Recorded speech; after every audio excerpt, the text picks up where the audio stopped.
Hello, everyone, and welcome to our webinar on preparing for WCAG 2.2. We're going to kick off in just a few minutes. We've got lots of people joining right now. But in the meantime, I'm gonna ask Andrew. So Andrew, you've been around for all versions of WCAG. I have. And it's always exciting, I must admit, when it gets to this point. Absolutely. What do you remember about the different versions of WCAG and, as we progress from like WCAG 1 to WCAG 2? One of the things I particularly remember is the effort that some of us had trying to get a WCAG 1.1 when we knew they were working hard on WCAG 2, but it was taking so long. And there were some things that were just so obviously, should have been in WCAG 1 to start with. That weren't, but WCAG 1 was a good starting point. It's really what kicked the Web Accessibility Initiative along and gave it teeth with a standard there that was adopted internationally. But yes, it was a long time between drinks to get the new version of WCAG 2 out, and then another long time before we saw WCAG 2.1. Not so long to WCAG 2. We'll see what happens next.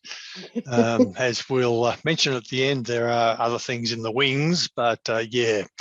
And I was actually working in the W3C when WCAG 2.0 came out, and everybody was sitting with tenterhooks waiting for somebody. I can't even remember who it was who pressed the button to release it and say, all done, it's public, it's now a technical recommendation, as we call them within the W3C. Yes. That must have been so exciting. Yeah, leading up to that, is everything in place? Can we release it? Has it, are all the comms lined up? Has every word been checked for, or every criteria more particularly been checked for spelling and grammar and everything else at the final end? Because you get so, as you probably all know, when you're writing your own stuff or you're working with a small group of people to write stuff, you become so familiar with it that the words you read are what you intended, not necessarily what's actually on the screen or on the bit of paper. So yeah, there was a lot of that with WCAG 2 coming out. Oh, that's fantastic. All right, I think we're about set to go. Hello to everyone who's joined. I actually see a few very familiar names in the chat, so welcome to those that I'm spying. So today we're going to be talking about preparing for WCAG 2.2, so the upcoming final release of 2.2. I'm Sarah. I'm one of the directors and co-founders of Intopia, and Andrew, who you've just heard from, is one of our principal accessibility consultants. Yes, thank you. Good to see everybody here today. I see we're up to about 80 people, 80 plus. Excellent. So in Australia, we acknowledge the original owners of the country on which we meet. And I would like to invite you to do the same by sharing something similar about your location or the country in chat. So I would like to start by acknowledging that I'm hosting this webinar from the land, of the Gadigal peoples. I also acknowledge the traditional custodians of the various lands on which we are all meeting today and pay my respects to elders past, present, and also emerging. I'd also like to extend that respect to any Aboriginal or Torres Strait Islander people participating in this webinar today. Yes, I would also like to acknowledge that I'm presenting from the lands of the Dja Dja Wurrung peoples and pay my respects to elders past, present and emerging, and anyone who might be present today. And thank you to everyone who is also sharing in the chat. So who are we? If anyone saw my LinkedIn post, I tend to like to poke fun a bit at Andrew. But I thought I'd poke fun at myself first. One of my team calls me the walking WCAG. I'm kind of known for my WCAG knowledge and really getting into the weeds of WCAG and trying to work out what it means and all the different sort of loopholes and things like that. Andrew, I poke fun at and call him the Aussie accessibility legend. And for anyone who joined early, Andrew was just sharing his history of working in accessibility, including seeing everything from WCAG 1.0 through to 2.2 released, and yeah, basically, you know, those insights. So today we're going to give you an overview of WCAG 2.2, just what's there in a nutshell. We're going to look at all the new WCAG 2.2 success criteria, which includes some changes for existing criteria for a couple. We're going to talk about what's next, where we are in the process and what's coming up, and then we'll go to questions and answers. We'll try very hard to leave plenty of time for that at the end. But anyone who knows Andrew and I, when we get going talking about accessibility, sometimes there's not a lot of time left, so we're going to do our best. In the not too distant future, hopefully within just a few days, we will have a recording of this presentation available on our YouTube channel. And I'd also like to acknowledge that the captioning today is being provided by AI Media. Thank you to both our captioners who are present. So WCAG 2.2, as I mentioned, I started working in this area, well, actually before WCAG 1 came out. And I was advising farmers of a few things to do, and they were a couple of the criteria that appeared in WCAG 1. But WCAG 2, then WCAG 2.1, and now WCAG 2.2.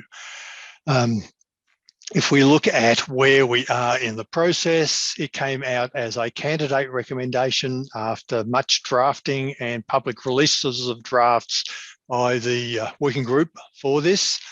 The next step is to release it as a proposed recommendation. At that stage, it is a final recommendation and is ready for all the members. Intopia is a member of the W3C, so at that point, we get the same vote as Microsoft and IBM, which is quite nice considering the difference in size. It will be voted on to become a final recommendation, which, with fingers crossed, we're hoping will be released, and I know the working group is hoping will be released this side of Christmas this year.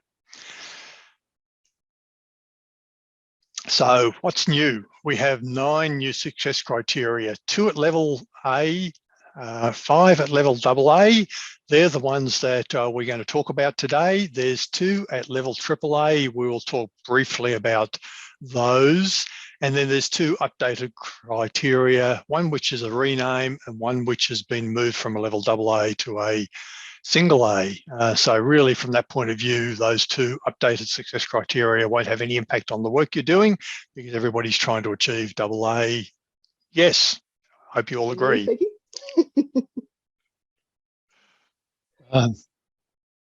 So the new criteria, when we talk about them, we're going to not give you the technical version. You can look at that for yourselves. We're going to give you what we consider to be our interpretation as a plain language version. The slides, will have a link to the full version through to that. We'll make sure that we cover off on that at the end. But when we'll go through each criteria in some more detail, to show you some examples of what's expected and what might fail. And we will share with you who, in our opinion, we think has both the primary and the secondary responsibility in a team for implementing those criteria. And we'll cover off on who is considered to benefit, have a benefit, who these criteria are intended to benefit. Wonderful. So on to our first criteria. So this one is focus appearance. And our plain language description of this criteria is make sure every interactive element has an obvious focus indicator to show people navigating by keyboard where they've moved to. So this designation for this criteria, 2.4.11, focus appearance. Now on screen, I've got a little stamp here that says at risk. So if you are into the standards and you do go and read about this criteria in the candidate recommendation, out of the 9 criteria, this is the only one that the Web Accessibility Initiative and the working group have actually flagged at risk. They do this when they feel like it may change between now, candidate recommendation, and through to that recommendation that we're hoping to see by the end of this year. And part of their concern is the ability to test for this and make sure that it can be implemented and tested for in the wild, as we say, not just in the laboratory of the W3C. Wonderful. So let's move on. Now, this one is probably one of the more complex criteria. It's got a lot of parts to it. So we tried to break it down step by step. So in this criteria, we've actually got an option 1 for what the focus indicator should look like, and also an option 2 as per the criteria. So we'll go through both of those. So option 1 has 3 requirements, which we've summarized as, first of all, it encloses. And then we've got 2 contrast checks that we need to do. So this first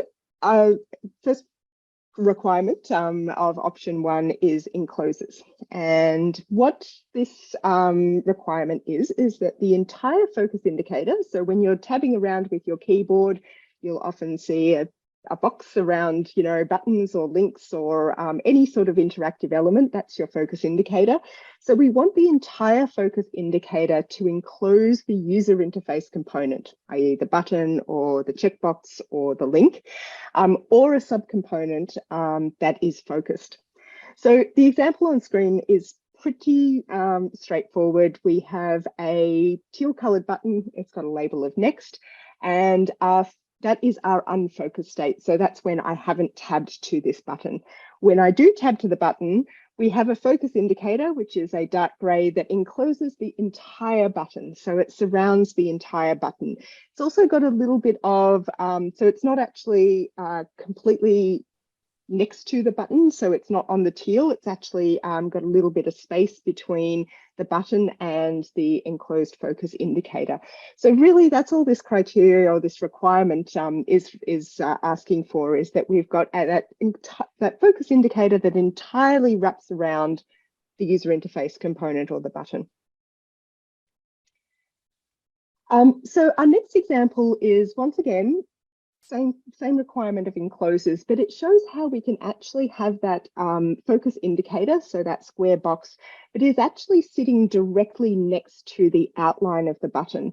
So we've got that gray focus indicator, and it's actually sitting directly next to that teal, which is the button color. It will become evident why we've got these 2 examples as we go through the next part of these requirements, which are our 2 contrast checks. So our next part of this contrast check 1, the entire focus indicator has a contrast ratio of at least 3:1 between the same pixel in the focus state and the same pixel in the unfocused state. So back to our same example, in the unfocused state, we've just got this button is just on a white background. So that's what's considered that pixel in its unfocused state. Once we add that focus indicator, which is a dark gray, they're the 2 things we need to compare. In this case, it's the background color of white and the focus indicator, which is a dark gray. Now, in this case, we have a nice contrast ratio of 10.86:1, so well above that 3:1 contrast ratio. So that is actually really nice, really clear, meets our requirements. You will notice that in this case, we actually have a bit of a thicker focus indicator. This particular criterion requirements, or this part of the requirement, doesn't say how fat or thick the focus indicator needs to be, but obviously bigger is better. So the thicker that you can make your focus indicator, the easier it usually is for someone to see. So our second contrast check is the entire focus indicator has a contrast ratio of at least 3:1 against adjacent non-focused indicator colors. Good old WCAG, it's always terribly hard to understand the first go, and we've really scrutinised these criteria a number of times in the lead up even to candidate recommendation to see what's happening and what they mean. But in this particular case, we've got our example once again of our square focus indicator that actually has a gap, so it's not sitting directly against that teal background of the button. And so really on either side of the focus indicator, it's still a white background. It's the white background, or it's got a little white sort of line between it and then the actual teal button. So in this case, we've just got one comparison we need to do. That's the white on dark gray, which once again is 10.86 to 1, so well above what we need to have it here. But let's look at this check in relation to a focus indicator that sits directly on the outside of the button. So here we've actually, this is where those adjacent colors come in. We've got a dark gray outline, the background is white, but it's sitting on the teal button. So we know that our dark gray and white has a great contrast, but if I actually measure the dark gray on teal, it actually has a ratio, which is a bit under. So considerations beyond WCAG, as I called out, make sure that you have a nice clear focus indicator that's not too thin. It's interesting seeing this criteria progress. I actually think that at one point, if I remember, Andrew, they actually were specifying that these sort of outlines needed to have, I think it was a minimum of 2 pixels from memory. Yes. Yeah, but they've actually removed that from this latest version of the criteria. But once again, treat WCAG as your minimum, and usability always trumps accessibility or WCAG. So make sure that focus indicator is a little bit thicker so it's easier to see. I've seen a few other people discussing this criteria, and they seem to be recommending, like we're saying, at least 2 pixels so that it's obvious or more obvious. So onto our second check 2, which is 3 requirements. Once again, we've got a requirement 1, which is an area of the focus indicator, which we'll explain in a sec. And again, we've got 2 contrast checks. So area of the focus indicator, we get into maths. It's a quite a complex one. So the first part of this criteria says that the area of the focus indicator is at least as large as the area of 1 pixel thick perimeter of the unfocused component. So essentially, we're counting up the pixels of the edge of our button. In the example I've got on screen, we've just mocked up a button. It's just a sort of representation of a button. It's got 60 pixels by 20 pixels. So if I add 2 long sides, 2 60s, 2 short sides, 2 20s, that brings me to 160 pixels. We then have counted the corner pixels twice, so I need to -4, and that brings me to 156 pixels. So this is the number of pixels we need to use within our focus indicator if we're going to go down this route of the criteria. The next part then, for instance, if we then say, well, I need to use 156 pixels, then I could create a focus indicator that actually sits underneath the button. If I make that a 20 pixel long by 8 pixel high, that gives me 160 pixels in total. So that's greater than my 156 pixels. And here we are. As I said, very complex. Option A is a lot easier. Just for those of you who are looking at these mock-ups and saying that doesn't look quite as though it's that many pixels. Some of our diagrams are not to scale. They're indicative to give you the flavour of what needs to be achieved. So the next part of this criteria is a second part that says the area of the focus indicator is at least as large as 4 CSS pixel thick line along the shortest side of a minimum bounding box of an unfocused component. So if we take our example again, we have a button. Our shortest side was our 20 pixel. So if we were to add a focus indicator to that shortest side, then it actually needs to be 4 pixels thick along that shortest side. So the shortest edge is 20. We times it by 4. I need an 80 pixel focus indicator. So here we've got an example where we've just added a light teal color focus indicator to the left-hand side.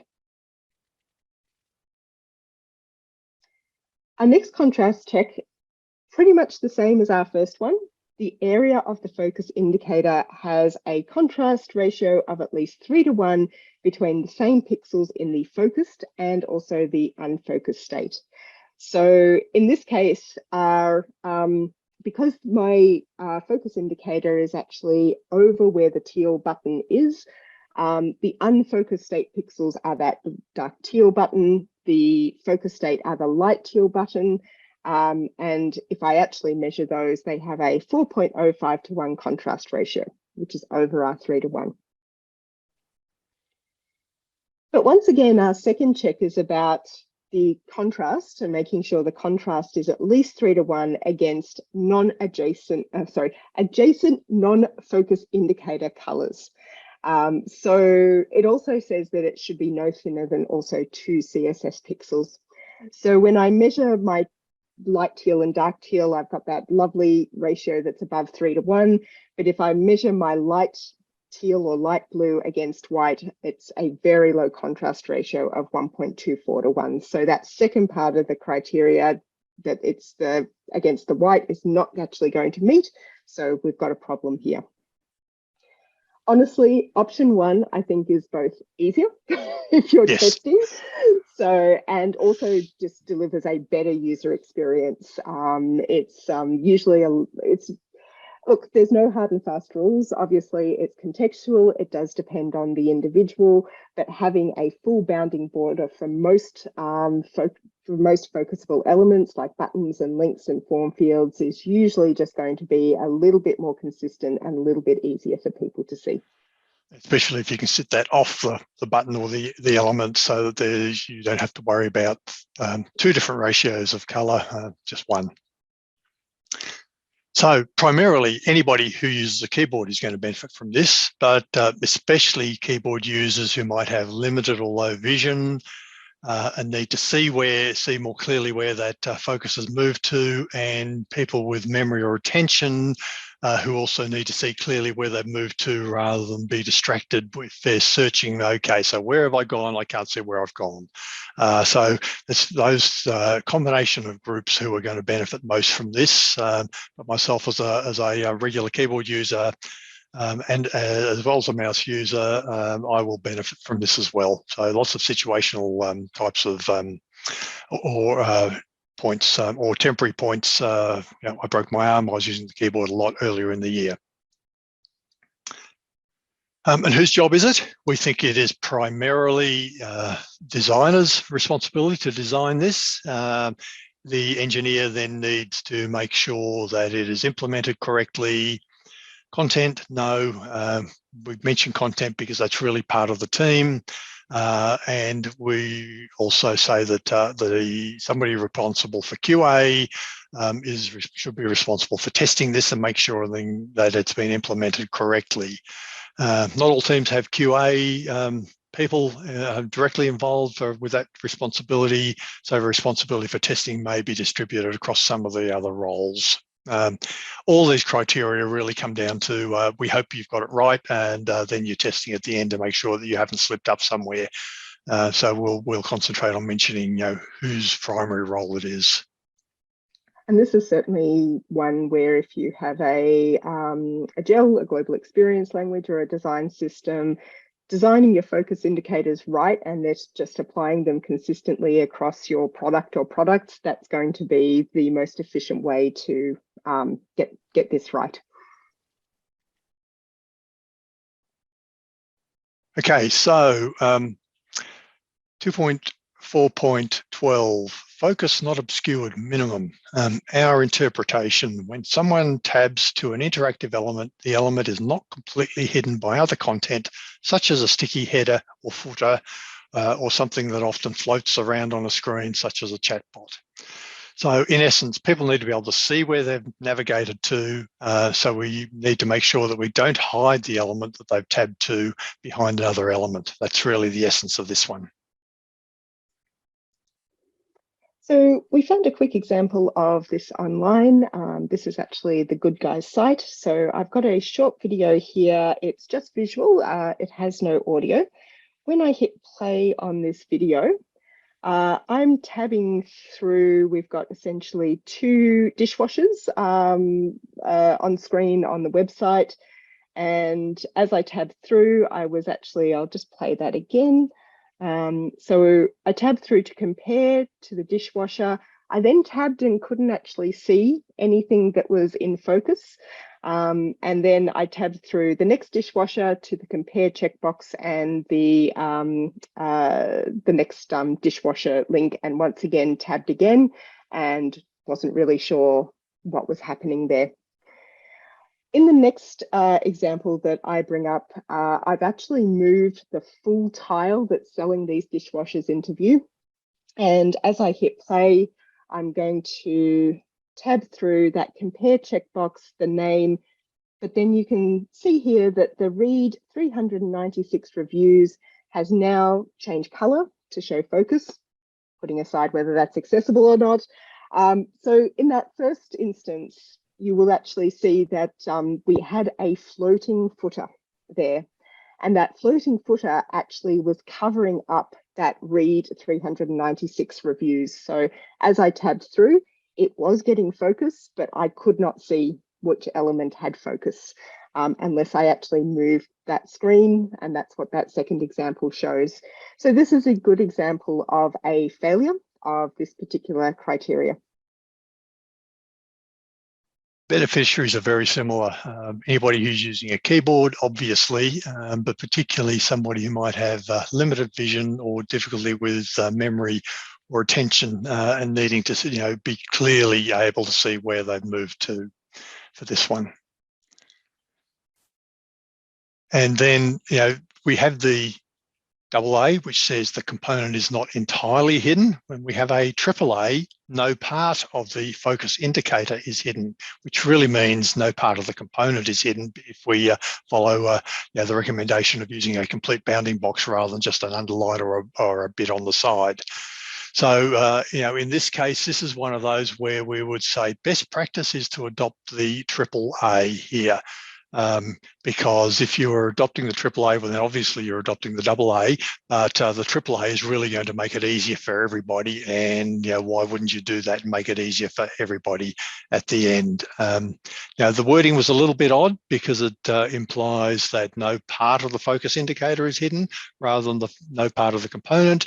But if you look at the fact that AAA includes AA, includes single A, then it all adds up to make sense. And as I said, we would strongly recommend that everybody adopts the AAA criteria here. And whose responsibility? Yep, designers need to specify it, but it's really then up to the engineers to make sure that something doesn't get hidden or obscured. It's about how that site is coded, what happens when you've got floating elements and how they are interacting with the rest of the page. Designers will have some responsibility, as I say, to make it clear that it's a design requirement, but the engineers there are going to have to implement this one. Okay, dragging movements. Provide a single pointer alternative to drag and drop. Sorry, I think I was a little bit quick on those slides there. Right. Okay. So some people can't perform dragging movements at all or very well. Somebody with tremors, for instance, they may be using a mouse, but they are going to have difficulty getting that precise drag and drop. Other people might be using specialized or adaptive input devices, which makes it difficult or impossible. So this is really about an alternative that uses a single pointer, whether that is a mouse or touch, and doesn't require you to actually hold that mouse button down, drag it and drop it in a very precise, and then lift your finger again in a precise location. And it's distinct from a previous criteria of 2.5.1 pointer gestures, which also talked about intermediate points on that path. This is really just about where you're picking it up and where you're putting it down again, and the fact that you may have difficulty doing that. Who benefits? People with mobility or motor skills primarily. And as a nod to any trekkers here today, we've used a hand for mobility and motor skills as the icon. It's an open palm with the extended thumb and the fingers split between in the middle, so 2 on each side to form that V shape. So live long and prosper, as Scott would say. Whose job? This is a designer's job to make sure that the interactions are single pointer in addition to drag and drop if that's required. No problem with having drag and drop, but you need to provide the alternative. And then the engineers will need to implement this as a part of the design guidance. One thing I will call out with this requirement is that it is asking you to still have an accessible or an easy to use alternative using a mouse or pointer. So you could say that, keyboard 2.1.1 would also come into play because we need everything to be keyboard accessible. But this criteria actually does focus on still using a pointer device, which is the WCAG speak for your mouse or your touch or anything sort of like that. You probably, if you're making it accessible with a keyboard, then it probably is going to meet this criteria still. But I would suggest you actually look at them hand in hand and actually go, how are we going to design this experience to both be keyboard accessible and also to be able to perform with a single pointer and not that drag and drop functionality. All right, so our next one is target size minimum, which is AA. And our plain language is interactive elements have a target size of at least 24 by 24 CSS pixels or are far enough apart, so people don't select the wrong element by mistake. So like a lot of criteria, this has this except when. So we have this, which is the minimum of 24 by 24 CSS pixels, except when, and we've got 3 requirements here, either there is enough space between nearby elements, there is another element on the page that is equivalent, so basically it's doing the same thing, or it's an inline link, so we don't kind of want to make it 24 by 24 or probably a height of 24 because it actually might impact readability. So let's look at that first requirement of spacing. So that was if the target size is smaller than 24 by 24 CSS pixels, but has sufficient spacing, then it does pass this criteria. So we're going to use an example where we've got an icon that is 20 pixels by 20 pixels, so it's under our 24. So what is sufficient spacing? So sufficient spacing, according to this criteria, is when the offset between the targets is at least 24 CSS pixels. So the target offset is looking at something like the start of this button. So that's the outer edge through including the button size and including the space until we get to the next button, which is sitting next door to it. So then the target offset, what is that? It's measured from that farthest point of one target to the nearest point of the nearby target. So if we break this down a little bit further, we've got the icon button, which is actually has a width, and then we have a bit of a gap between that and the next button. So that farthest point is that outer edge. If we're going from left to right, the buttons are spaced left to right. And then the nearest point is then the outer edge of the closest edge of the next button. So this works whether, no matter what direction you're looking at, whether it's icons, so looking at from left to right to left, top to bottom, or bottom to top. So that's why it's that farthest point and nearest point, depending on which orientation and location of the buttons. And then finally, circling back to our original requirement, the target offset must be 24 CSS pixels or greater. So if we have our icon button and it's 20 pixels, and then we have a gap of 2 pixels into the next button, then it's a 22 pixel gap or offset, which means that's not going to pass. If I increase that gap to 4 pixels, it brings us up to 24 pixels, and that is going to pass.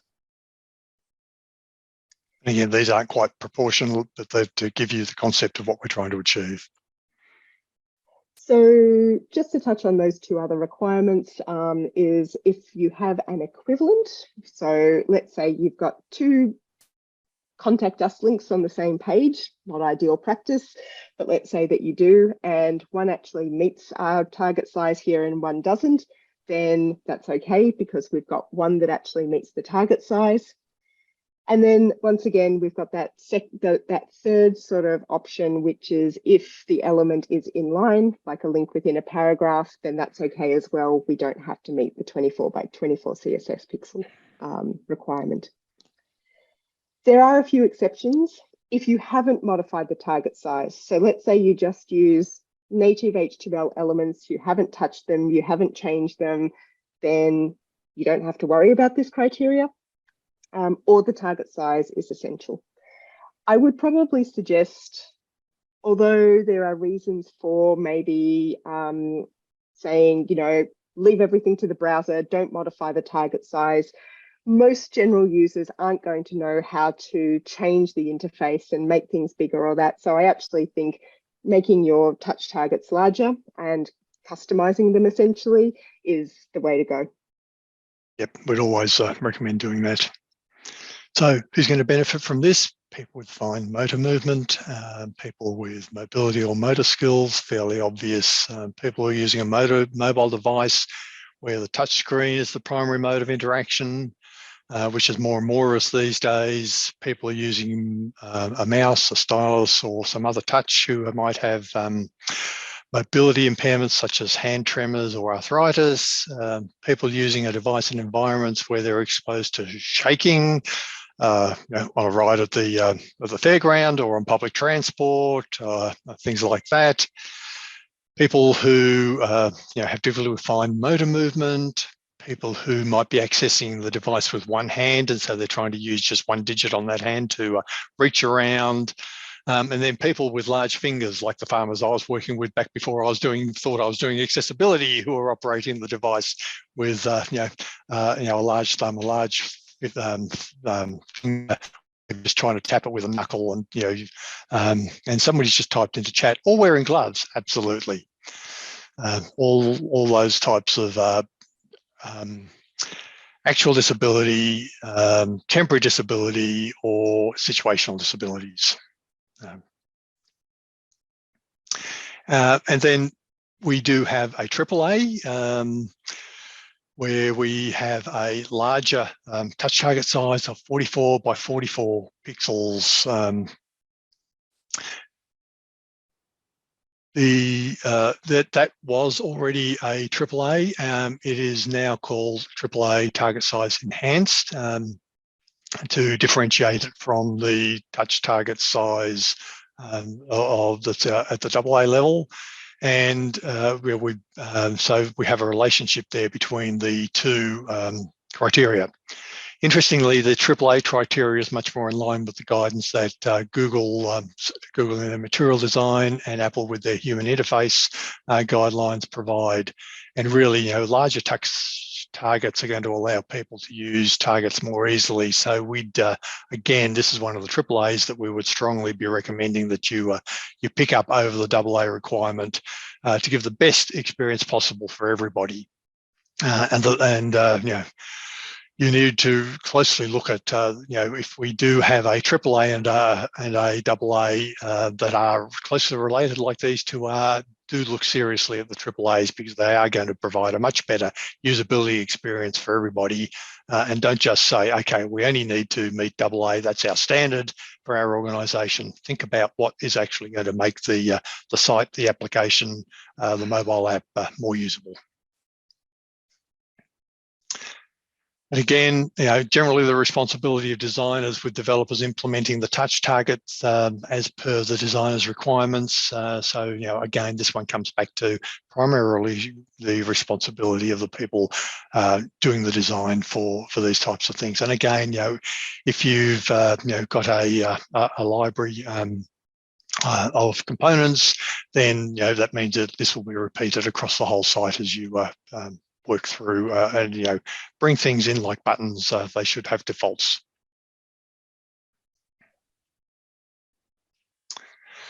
Then we move on to consistent help, 3.2.6, and our interpretation. If you offer people ways to get help to complete a task, the help options are presented consistently across the product. Presented consistently from a visual perspective and also presented consistently from a navigation perspective for somebody who may be tabbing through to find that help. So it's all about making it easy for people to find help when they need some help, because people may give up if they encounter problems when completing a task, trying to complete a process, and are not easily able to find that help. So, it doesn't require that you actually do provide help, although we'd always recommend that, help options are good practice. Rather, it says if you are providing help, then it must be presented in a consistent manner.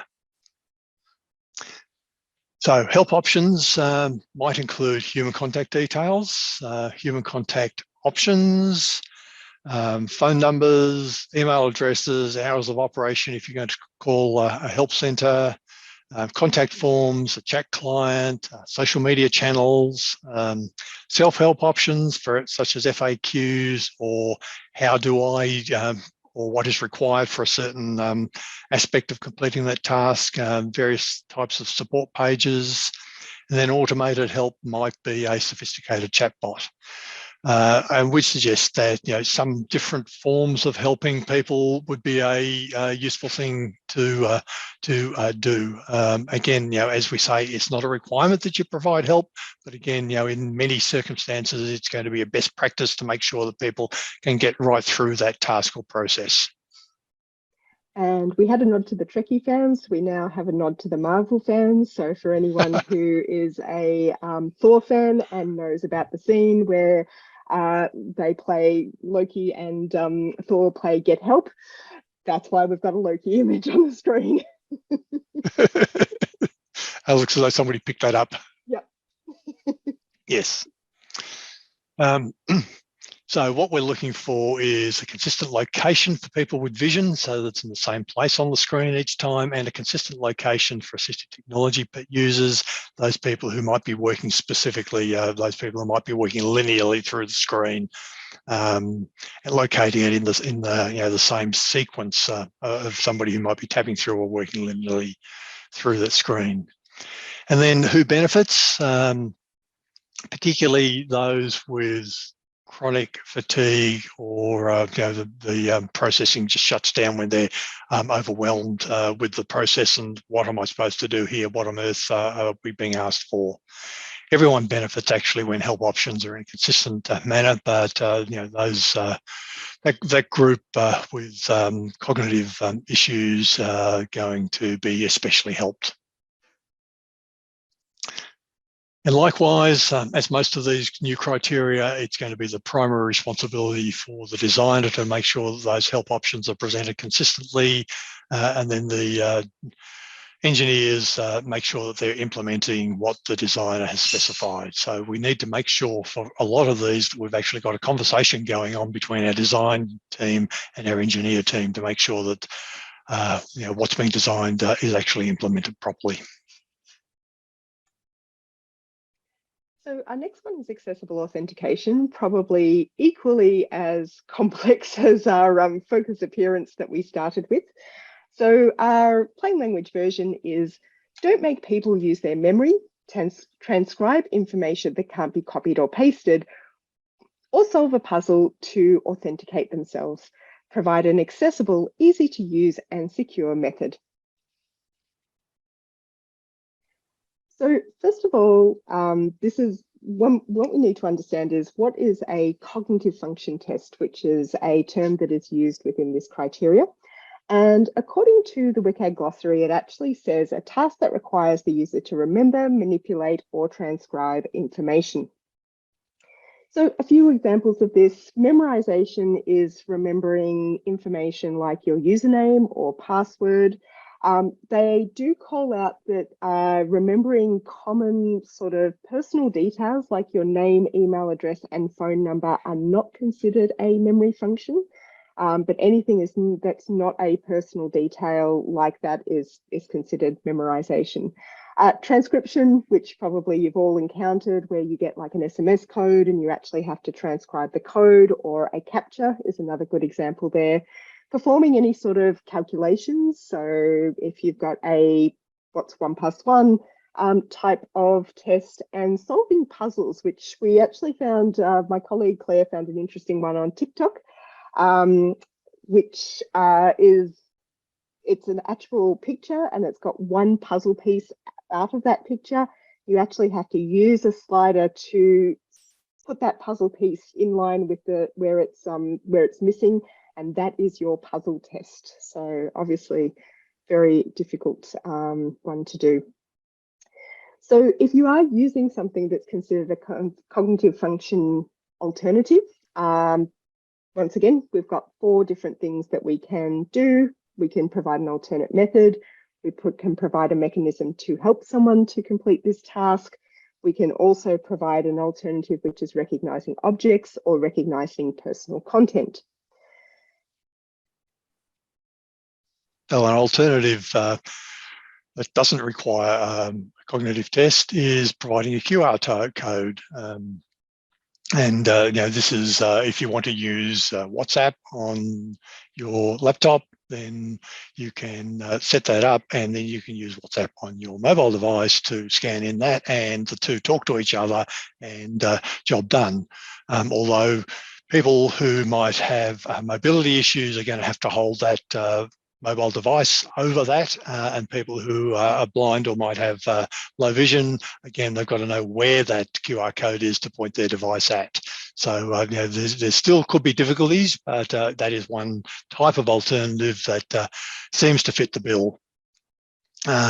Slack also has an email link authentication if you're trying to sign on a new device, and that again seems to work quite smoothly, subject to you being able to swap between email and the program itself. So in terms of a mechanism, there's something that helps a person to complete the test. So support for password entry by a password manager to reduce memory need is fine. The ability to copy and paste your username and password out of the password manager, even if you don't let it autofill, is also suitable, but you do need to be sure from an engineering perspective that you're actually not blocking the paste of a password in that case, which you see fairly commonly across when you try and copy some of the information that you may have somewhere else or used previously. Then we have object recognition, and this is one that puzzles us a little bit, because if you read the criteria literally, it seems as though it allows capture. Then if you go and read all the understanding notes that they've got at the moment, and they do say the understanding might be subject to change, then they say that you must have an alternative to capture. So there's a little bit of confusion here, and I'm sure we're going to blog about this as that clears up, and our own understanding about what that requirement is, whether it allows capture for object recognition or not, gets clearer, and we work through this. Personal content, something that you've uploaded, an image, a video, or an audio, that is something that you've provided to that particular application. Not very common. I don't think I've ever seen one, but one of our team actually remembered that Facebook had something similar in the past where you had to recognize your own profile picture. And that was something you provided. And the assumption is that if you can see a visual object, then you should be able to recognize whether it's yours or something provided by somebody else. So, hey, I wouldn't know whether it was me who put that profile picture up or somebody else who put the picture there somewhere else. So, a tricky one to work with. So someone had called out, that need for security, and I think we find these types of cognitive tests in either two scenarios. One is that security-related scenario. Others are more, oh, I've got a form and the form keeps getting filled in with spam and I want to put a captcha on. And of course, there's smarter captchas these days with reCAPTCHA 3 that usually only shows a captcha if, for instance, it thinks that you are a bot and looks for certain things, although that's not fallible. And it is a call out in the criteria that says, even if the cognitive function test is only triggered once every 20 times, for instance, that still is considered part of this criteria, and you still have to then look at all those alternatives. The other, of course, security, the most common is multi-factor authentication. In our view, I think one of the most challenging is going to be the multi-factor authentication where you actually have to enter a code. So from reading the criteria, if the code is delivered to you on the same device, you can still copy and paste it, and that would actually meet this criteria. But if the code is delivered on a different device, so you're on your desktop and you actually get the code on mobile, that means you're going to have to transcribe it, and that's not okay under this criteria. We've seen other options available, and I saw Paula's note to say that QR codes are not 100% accessible to everyone, and we absolutely agree. I think the best options we've seen is actually when there's multiple ways for people to authenticate. So an email link is probably the most accessible to everyone. But then there are times where, for instance, perhaps you've got an app on your phone, and when it does actually ask you to authenticate, you don't have to transcribe a code. It actually, allows you to say yes or no. So you basically say, yes, I'm this person, it's my phone, and that actually triggers the authentication. So this one definitely has a strong benefit to people with different types of cognitive impairment. So difficulties with memory, with language or literacy, with attention, as well as for some people with mobility or motor skills as well. Now, once again, there is a AA and a AAA requirement here. The AAA requirement is 3.3.8 accessible authentication, no exception. So we went through those 4 different options: the alternative, the mechanism, the object recognition, and the personal content. In AA, we can use all of those as alternatives. At AAA, those last 2, object recognition and personal content, have actually been removed. Now, whose job is it? And this one, Andrew and I discussed it, and we reckon it's everyone. And in addition to our traditional design, develop, content and test, we've actually got on screen a little other, because this is going to involve security, the security teams. It's often going to also involve broader sort of business people. So, and once you've even then decided how you're going to tackle this, it really is going to be a team effort in order to implement it.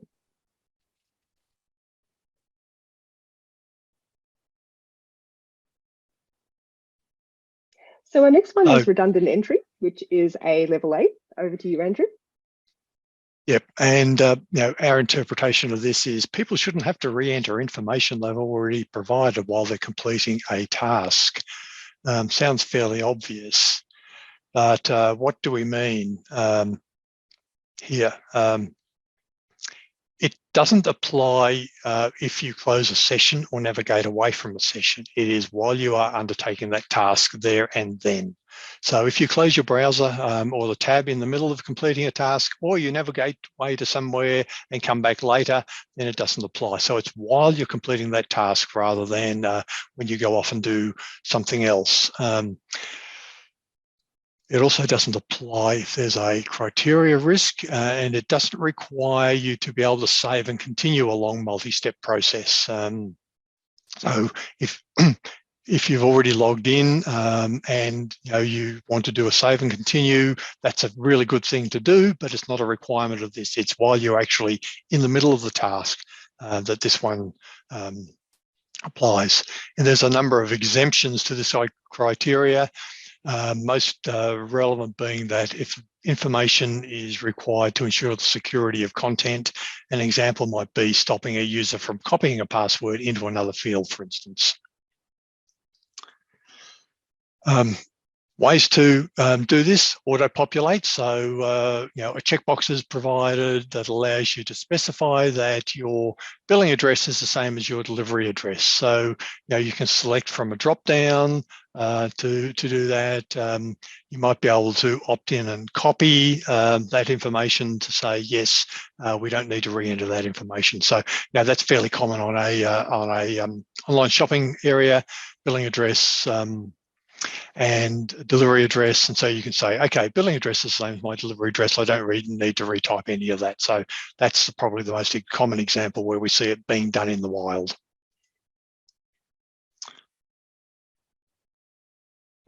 Who's going to benefit? People with short-term memory, people with mental fatigue, and from that perspective, also people who may have difficulty with dexterity and typing, so that they're not having to do that re-entry. And whose job? Again, designer primarily to design that this can be done, then the engineer to make sure that that information is made available in that shopping cart example, so that it's automatically copied from one set of fields to another if that needs to be recorded in two different places. So we mentioned at the start there was 2 criteria that had been updated. First of all, just to call out 247 focus visible, that's the criteria that's now a level A, previously AA. That also makes room for our new focus appearance criteria, which is also a AA. And then that target size rename, which we mentioned previously. So we have run a little bit longer than we anticipated, and there's lots and lots of questions of which I can imagine that actually will take a little while to answer them all. So while I just briefly go through the questions and see if there's some quick ones we can answer, I am going to pop up this poll because I think it's fun. So which WCAG 2.2 criterion are you most excited about? You should have a window on screen where you can actually choose your favorite success criteria. If not, pop it in directly into chat while we just have a look at these questions.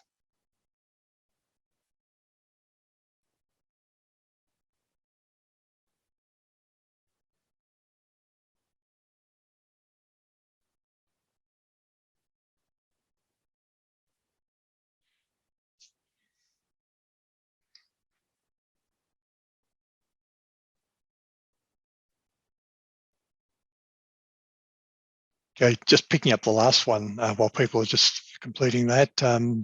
Does Intopia offer the service of double checking the design work of my designer and the coding work of my developer? Yes, we do. A lot of our clients now get us to come in at the design phase, and that's supporting this shift left notion that's been around for quite a number of years now. The earlier in the whole process that you think about accessibility and the needs of people with disability, the easier and cheaper it is to implement. So for a number of our clients already now, we are doing checks on design as well as checks when it's all been developed, and working with the organisation to do those checks all the way through, including sometimes the way content itself is presented. So let's see what everyone's most excited about. Well, it seems like the top is focus appearance at 28%, followed by accessible authentication. The next most popular looks like target size minimum, dragging movement and consistent help seem to come about next, along with redundant entry. And then we've got focus not obscured enhanced, and also accessible authentication AAA. So people are thinking AAA might be a bit hard, but they're really excited about that AA. And no one said, I don't get excited by success criterion. We do have a select audience here today. There's 100+ people. So look, I'm conscious we've got lots and lots of questions, and as Chris, who is been posting in chat, mentioned, we will actually look at them and either do written or recorded answers and then actually share them out via our channels. I think another one, because a lot of these are probably a little bit involved and would require a bit of time, but if I've read this correctly, there was one from Rick that said, is there guidance on what the interactive area should be with the target size rule of the 24 CSS pixel offset? So in our example, we had 20 pixels with 4 spaces to the next element. Should the interactive area be 2 pixels around the element, only the 4 pixels to the side, or constrained only to 20 pixels of the element itself? So if I get this right, and I will definitely go back and reread this one, because all these questions are if this and that and that and that, which makes it a bit tricky to answer on the fly. But my understanding is the criteria doesn't actually specify what that gap between one object and the next object should be. It's purely in relation to that sort of what they call the farthest edge and the nearest edge of the next item. So technically, under this requirement, you could have a touch target area that's tiny, like 10 pixels by 10 pixels, and then you could have a 14 pixel gap that is inert, so it's actually not interactive, and that would satisfy this criteria. Now, one thing I've learned about WCAG along the years is that it doesn't, if it thinks that something is going to disadvantage everyone, so a 10 by 10 pixel button is probably going to disadvantage everyone, not necessarily just people with certain user needs, it usually is not captured under WCAG. So there's often a little bit of wiggle room in there, but they just expect people to actually be doing good design that doesn't detract from everyone or give everyone a poor experience. Think about your users. Yep. Yes. So just quickly, what's next for WCAG? At the moment, we haven't heard about a 2.3 in the wings, but they are certainly working on 3.0, which is in development. And on the Intopia side, what we often get asked is, when are you going to update your WCAG map? And we've got an image of the hand-sketched WCAG 2.1 map that I know ends up on a lot of people's walls. Stay tuned, we're already in plans to, as soon as this gets confirmed, we're going to update that map, so you can actually look for that. I would like to thank AI Media and note that there will be a recording of this webinar available, and we will also go through all these questions. Our next webinar is going to be on the 24th of November at 1 p.m. and it's going to be the wonderful Lauren Hayes and Neil Jarvis talking about what's a screen reader anyway. They are both screen reader users, and I know Neil can tell you anything and everything about screen readers, including ones much like Andrew from times past that most of us have never heard about. He's a fountain of knowledge around that. So he's going to team up with Lauren and do a presentation on screen readers and demoing them and seeing how a native screen reader user basically uses this technology. Touching on some of the obscure questions we get, like, can a screen reader read this? And how can they make it read that other thing? Wonderful. Well, thank you so much all. Apologies for not getting through to all these questions and taking a bit longer than expected, but we will get back to you, and we hope you have a great day. And the slides, well, the presentation will be available in the not too distant future. Thanks everyone. Been a pleasure to have so many people here today.